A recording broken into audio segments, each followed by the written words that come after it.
So I have a big problem.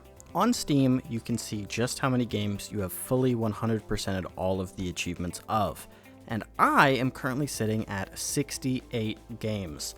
So there's kind of, some prestige here. What should our 69th game be?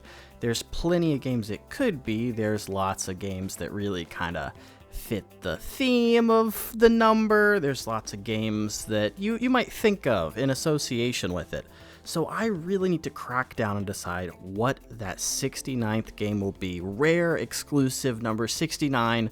What will it be?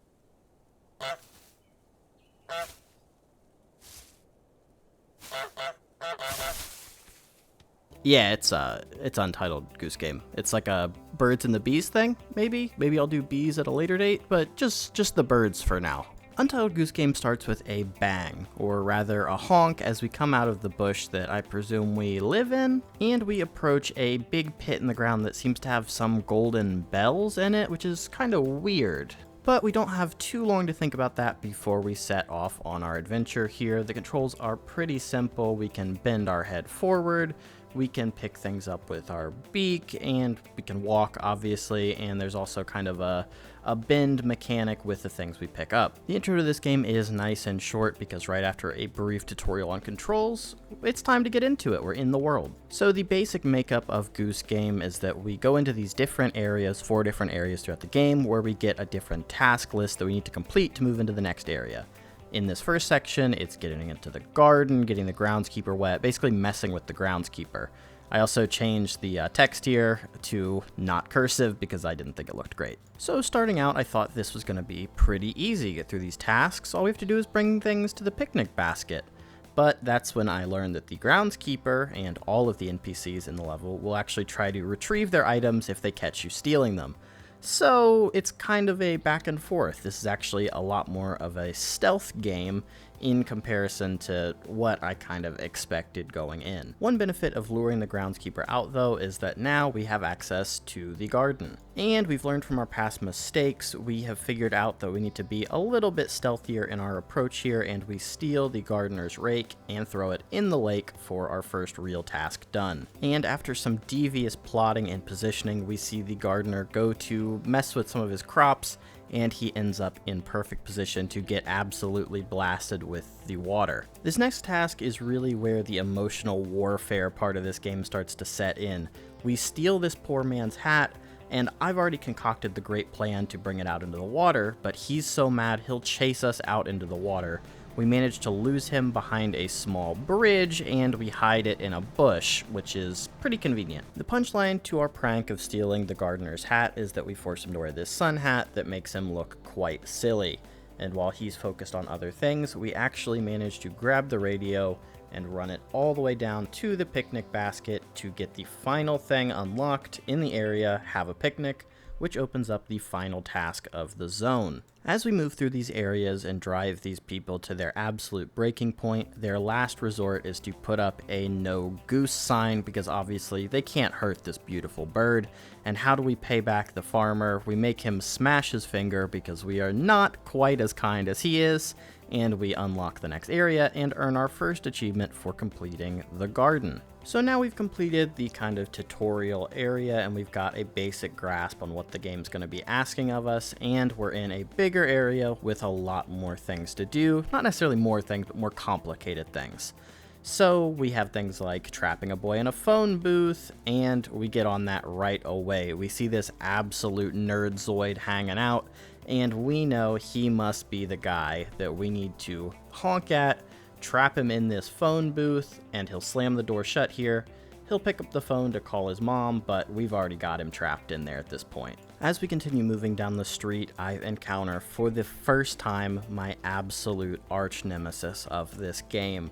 This shopkeeper lady is just always on me, hitting me with the broom, not really hitting, but kind of pushing, and she will chase you to the end of the earth. But we can fight back temporarily for a little bit because we can break the broom. We take a trip back to bully the nerdzoid some more, one of my favorite tasks of the game here. We untie the boy's shoes. When he bends down to retie them, we take the glasses straight off his face, run them away to hide them, pick up new glasses from the lady's store, Then we can put those glasses down where the boy is searching, he picks those up, and bang, knocked off our list. Another great task in this area that involves being an absolute bully involves stealing one of the boy's toys, in this case the airplane. We run and put it down inside the woman's shop, and then the boy tries to explain that it's his airplane and he should be able to take it back, but of course, she's a slick businesswoman and she's not going to let that happen. So he's got to pay the price, and that pops another task for us. The final task of this area is also an all-time great. We trick the shopkeeper into walking into this garage with a walkie-talkie. We grab the pull string on the garage, slam the doors shut, and boom, she's trapped. And then when she comes out, it opens up the path for us to move to the next area. Also unlocking Achievement 3 High Street. The third area of the game is probably my favorite, but also it's very difficult, probably the most difficult of the game, I would say. It involves moving back and forth between two neighbors' gardens, and there's a lot of tasks that you start on one side and end on the other side, or you need to pass back and forth between the two, basically.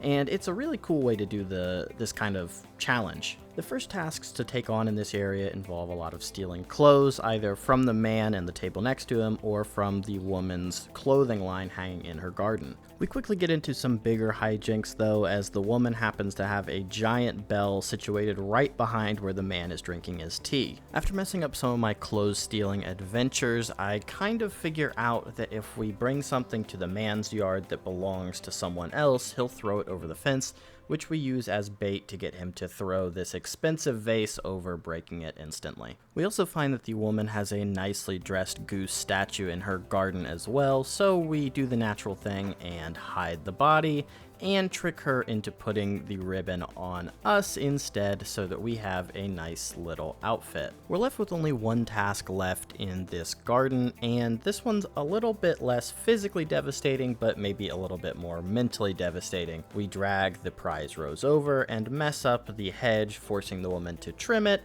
and she accidentally cuts off the rose, giving us the next achievement. Of course, she also puts up a no goose allowed sign, which happens to be part of her fence and opens up a way for us to move into the next area. After we walk down the street and commit some light mail fraud, we find the fourth area of the game. This is inside of a pub, but it actually starts with a challenge initially, and we have to get inside the pub first before we can do anything else.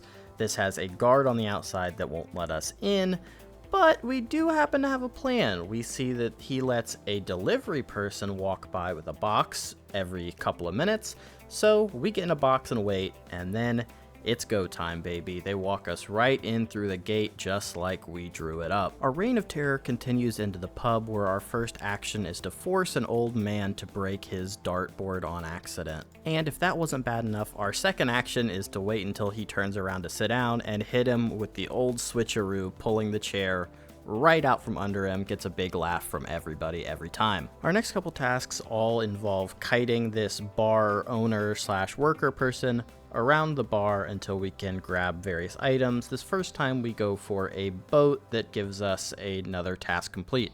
After managing to steal a lot of cutlery and other items from the pub, we manage to get the tasks at the table done. Our penultimate task of the area is giving a once-in-a-lifetime performance to these two bar patrons who award us a flower. And finally, we get some revenge on the evil man who was blocking this wild goose from getting into the pub by knocking a bucket onto his head, and then he falls into some tomatoes to great effect.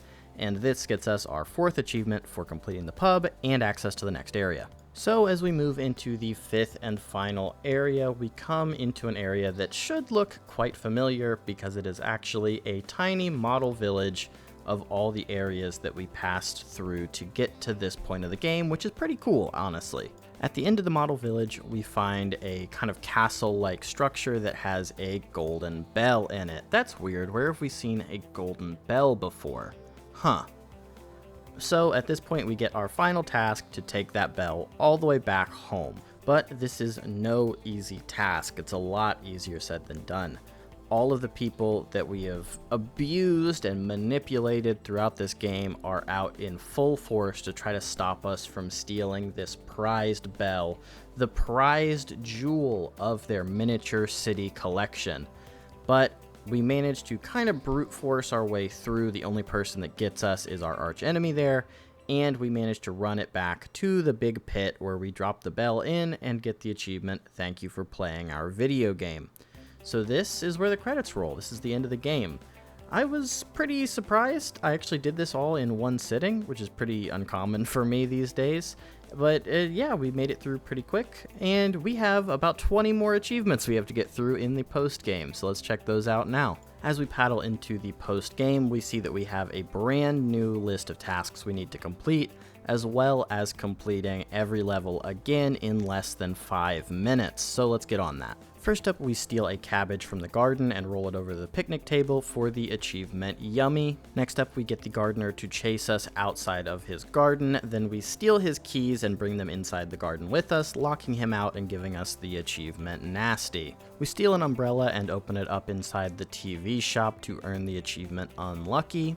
Next up is another absolute banger task. We chase the boy into the garage where we trap the woman, and once she frees him, we get the achievement Dreadful. This next one was actually probably one of the more difficult achievements. We need to steal the boy's ball from the market and dribble it all the way into the back garden and score a goal for the achievement Nimble. Our final task, bullying this absolute dweebus kid, involves untying his shoelaces as he runs through a puddle, which earns us the achievement Ghastly. Our next achievement comes with a little bit of setup. We need to steal the trowel from the gardener and run it back into the shop. And then while the gardener is talking to the shopkeeper and keeping her distracted, we grab 3 carrots and throw them on the scale. So we get 2 achievements here for making the farmer buy back his own item to give us Devious, and then we also get the achievement for making the scale ring. We utilize the mechanic we learned about with the man throwing items back over the fence to catch an item mid-throw to earn us the achievement Careful.